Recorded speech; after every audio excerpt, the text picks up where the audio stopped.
Shadow work बहुत ही ज्यादा important है, उसके बिना लॉ ऑफ अट्रैक्शन काम नहीं करेगा। इनफैक्ट शैडो, आपका जो शैडो एस्पेक्ट है, आपका जो अनकॉन्शियस एस्पेक्ट है, वो ही लॉ ऑफ अट्रैक्शन रन कर रहा है, वो ही सारा का सारा चीज मैनेज कर रहा है। तो मान लीजिए अगर आपके पास एक बिलीफ है, एक नेगेटिव बिलीफ है जो अनकॉन्शियस जिसके बारे में, और वो अनकॉन्शियस बिलीफ ये है कि मैं पैसे डिजर्व नहीं करता। अब वो हो सकती है आपके डीप माइंड में। अब जब तक आप उसको रिकॉग्नाइज नहीं करोगे, जब तक आप उस अनकॉन्शियस बिलीफ को कॉन्शियस नहीं करोगे, तब तक वही पैटर्न्स रिपीट होते रहेंगे आपकी लाइफ में। अब चाहे जितना भी कोशिश करो, आप उस चीज को चेंज नहीं कर सकोगे पॉजिटिव थिंकिंग से। तो पॉजिटिव थिंकिंग काम करती है, जरूर करती है, बट अगर आपके अंदर वो डीप इमोशन है, वो इमोशन सिर्फ और सिर्फ एनर्जी है। अब वो एनर्जी का काम यह है कि वो और चीजें अट्रैक्ट करे। लॉ ऑफ अट्रैक्शन का काम यह है कि लाइक अट्रैक्ट्स लाइक। अगर एक तरीके की एनर्जी आपकी बॉडी में स्टोर्ड है तो वैसी ही तरीके की एनर्जी मैच होती रहेगी। अगर आपके बचपन में कोई भी ऐसी चीज हुई जो आपको पसंद नहीं आई और आपने उसका इमोशन अपनी बॉडी में स्टोर किया, उसके बाद उसके कारण क्या होगा, वैसे ही पैटर्न्स आपकी लाइफ में रिपीट होते रहेंगे। तो फॉर एग्जांपल वही पैसे का एग्जांपल लेते हैं, तो आपको रियलाइज करना है कि कब आपका इंटरैक्शन हुआ पैसे से। पहला इंटरैक्शन सोचिए कि कब आपको पैसे मिले और क्या हुआ। मेरे साथ पर्सनली यह हुआ था कि जब मुझे पहली बार पैसे मिले थे, वो मेरे अंकल या आंटी से मिले थे। उन्होंने मुझे पैसे बोला कि पैसे रख रख ये ले। यूजुअली देते हैं बचपन में बच्चों को पैसे देते हैं, और क्या करती है हमारी मदर, दे दे मुझे, दे दे, मैं तेरे पैसे संभाल के रखूंगी।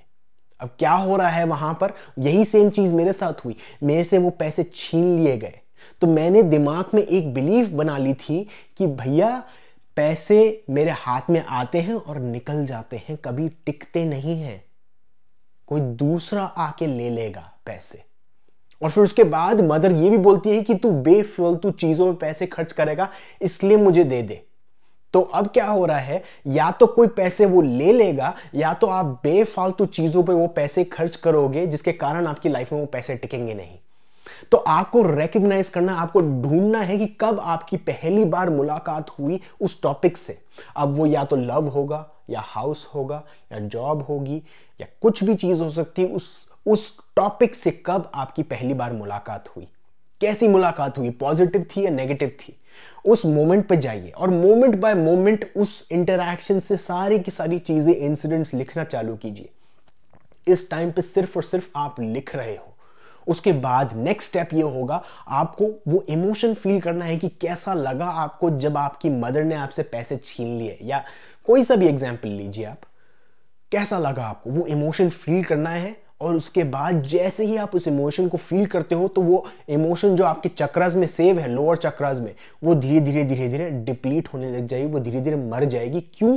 आप अपनी अवेयरनेस लेकर आ रहे हो उस पर, आप अपनी कॉन्शियसनेस लेकर आ रहे हो। तो वो शैडो एस्पेक्ट बन जाता है कॉन्शियस एस्पेक्ट। अब उसके बाद वो आप पे पावर नहीं रखता। अब एक क्वेश्चन मेरे पास आया था, बहुत ही इंपॉर्टेंट क्वेश्चन था, कि अगर हम नेगेटिव सोचते हैं तो लॉ ऑफ अट्रैक्शन हमको नेगेटिव थोड़ी ना देगा वो चीजें। फॉर एग्जाम्पल, अगर आप वो नेगेटिव चीज पे फोकस करते हो तो क्या मेरी लाइफ में और नेगेटिव आएगा? नहीं। ये बहुत ही प्रिलिमिनरी अंडरस्टैंडिंग है लॉ ऑफ अट्रैक्शन की। वो इमोशन तो हमेशा आपके साथ था, आपने उस पर ध्यान नहीं दिया, जिसके कारण वो कलेक्ट कराया जा रहा था नेगेटिव चीजें। अब जैसे ही आप उस पर अवेयरनेस लेकर आते हो, अपनी फुल अवेयरनेस, फुल अटेंशन लेकर आते हो, तो आप उस पर नेगेटिव चीज नहीं लेके आ रहे, आप उस पर एक न्यूट्रल चीज लेकर आ रहे हो। ना पॉजिटिव ना नेगेटिव, एक न्यूट्रलनेस लेकर आ रहे हो। वो न्यूट्रलनेस से आप उसको एग्जामिन करोगे तो वो एनर्जी ऑटोमेटिकली मर जाएगी और वो नेगेटिव एनर्जी और कलेक्ट होना बंद हो जाएगी। सो दोस्तों, अगर आपकी लाइफ में कुछ चीजें नहीं चल रही तो उन पैटर्न्स को रिकॉग्नाइज कीजिए। सोचिए आपके बचपन में कब कुछ चीजें अट्रैक्ट हुई, और आपको रियलाइज होगा कि कब से आप ऐसी बेफालतू बिलीफ सिस्टम्स पाल के रख रहे हो। Thank you.